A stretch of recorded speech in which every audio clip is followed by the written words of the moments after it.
ನಮಸ್ತೆ ಮೇಡಮ್. ನಮಸ್ತೆ. ಎಲ್ಲಿಂದ ಬಂದಿರೋದು? ಹರಿಹರಪುರ. ನಿಮ್ಮ ಹೆಸರು? ಸುವರ್ಣಕೇಶವ ಅಂತ. ಇಲ್ಲಿ ಬಂದು ಹಾಕೋ ಉದ್ದೇಶ? ಇಲ್ಲಿ ಮಂತ್ರಾಲಯಕ್ಕೆ ಬಂದ್ರ ಹಾಕೋ ಉದ್ದೇಶ ನಮಗೆ ಒಂದು ಗುರುಗಳ ಆಶೀರ್ವಾದ ಸಿಕ್ಕಲಿ, ದೊಡ್ಡ ದೊಡ್ಡ ರಂಗೋಲಿ ಬರೆಯೋಕ್ಕೆ ಶಕ್ತಿ ಬೇಕು, ಗುರುಬಲ ಬೇಕು, ಹಾಗಾಗಿ ಆಶೀರ್ವಾದ ಸಿಕ್ಕಲಿ ಅಂತ. ಎಲ್ಲೋ ಮಾಳೂರು ಅನ್ನುವಲ್ಲಿಗೆ ಗುರುಗಳು ಬಂದಿದ್ರು. ಆಗ ನನ್ನ ಪರಿಚಯ ಹೇಳಿದ್ರು, ಇವರು 5 ಎಳೆ ರಂಗೋಲಿ ಬರೀತಾರೆ ಅಂತೆಲ್ಲ ಹೇಳಿದ್ರು. ಆಗ ಗುರುಗಳು ಒಂದ್ಸಲ ಮಂತ್ರಾಲಯಕ್ಕೆ ಬಂದು ಸೇವೆ ಮಾಡಮ್ಮ ಅಂತ ಹೇಳಿದ್ರು.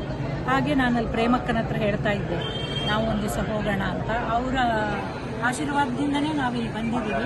ಇವರು ಸಾಗರದವರು ಮತ್ತು ಇವರು ಮಾಳೂರು.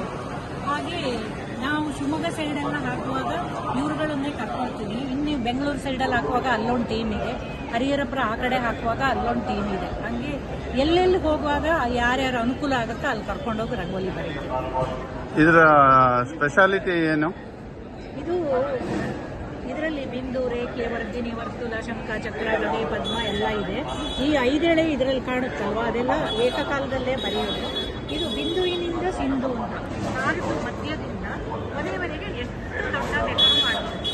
ನಾನು ಸಾಧಾರಣ ನನ್ನ ಟೀಮ್ ಅವರು ಬೆಂಗಳೂರಲ್ಲಿ ಒಂದ್ಸಲ 180 ಅಡಿ ರಂಗೋಲಿಯನ್ನು ಮಾಡಿದ್ದೀವಿ. ಅದೇ ಲಾಸ್ಟ್. ಗುರುಗಳು ಬಂದು ನೋಡಿದ್ರಾ? ನಿನ್ನೆ ಅರ್ಧ ರಂಗೋಲಿ ಆಗುವಾಗ ಬಂದಿದ್ದಾರೆ ರಂಗೋಲಿ ನೋಡಕ್ಕೆ.